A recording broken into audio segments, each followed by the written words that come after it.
laba sanina ujeedaan tallaabo sharciga waafaqsan ayaan ka qaadnay dhalinyarada aad ugu mahadcelinaya shalay ilaa xalay ku howlneyd arrinkan labadanina ujeedaan booliiska gobolka loo yaqaano Oregon oo kan uu degan yahay iyo booliiska gobolka loo yaqaano Ohio oo kan uu degan yahay booliiska labadaas gobol maanta oo jimco ah waxaa idin xaqiijinayaa inay gacanta ku hayaan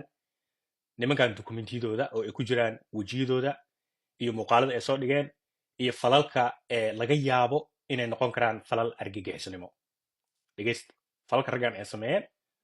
oo ah sharci waxaa ka hadlaynaa sharciga maraykanka mugtahay qof inaad diintiisa ku handadid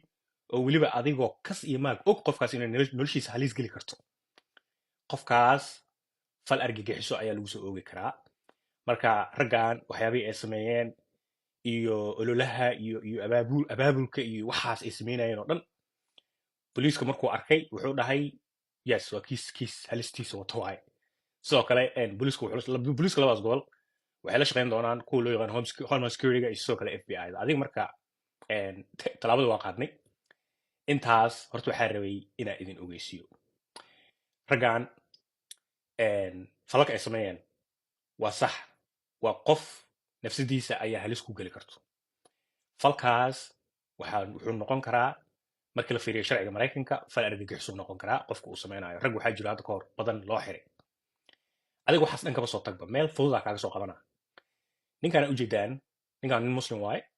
yani sheekada maqaalkan garkiisa intaasuu la ekaay meeluu ka shaqeynayay meesha uu ka shaqeynayay waxay bilaabeen xoogaa inay ku sameeyaan wax loo yaqaano cunsurinimo maadaama gar dheer uu lahaa qof muslim u ahaa waa laga buriyey shaqadii wuu dacweeyey ciddii shaqada ka burisay oo kuwo gaalo ahaa caddaan ahay wuu ka guulaystay maxkamada la isla koray $1 milyan ayuu gacanta kusoo dhigay waxaana loo cogsaday kiiska ah qofka inaadan diintiisa ku handadi karin waa idinku celinaa dhalinyaro dalalkan anaga aan joogno gaar ahaan north america canada iyo maraykanka qof diintiisa kuma handadi kartid intaa meel soo fariisatid kursi soo qaadatid qofkan wuu gaaloowey intuu ka dhacay intuu ka baxay ma dhihi kartid waa mamnuuc weliba qofka haddaa si kama u dhahdid oo fideoyadaada weliba la sii shargelaysid dadka maylka adag dadka dilo khawaarijta ah isla adigaas ayaa noqon kara qof yani isla kiiskaas lagu ogo weliba maraykan haddaad degan tahay resident aad tahay ama naturalized aad tahay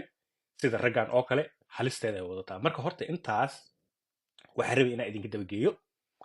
waa laga yaabaa meesha inay kusoo gabagaboodo muuqaalada raggan aan kasoo duubayay ay afaarahaas meesha aan kusoo gabagabo laakiin waxaa rabaa intaas inay ila fahantaan 3 maalin 4 maalin waxay noqotay adiga lasoo dhaafay raggan god dheer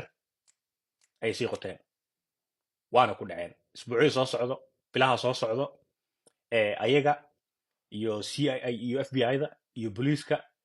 iyo waxaa isla orordi doono maxaa la dhihi jiray ayaga iyo sharciga ayaa isqabsan doono waxaan rabaa halkan inaan uga mahadceliyo dhammaan dhalinyaradii abaabulka barnaamijkan gashay inta aniga dagaalka ku jiray waxaa halkan uga mahadcelinayaa dhalinyaradii caddeemaha screenshotka iisoo qaaday waxaa halkan uga mahadcelinayaa dhalinyarada aadka u galgashay arrimahan haddii sidoo kale booliiska waxay sheegeen inay baari doonaan haddii raggan ay lacag ka soo qaateen dowladda Ethiopia jaajuusin ay yihiin haddii la fangareeyey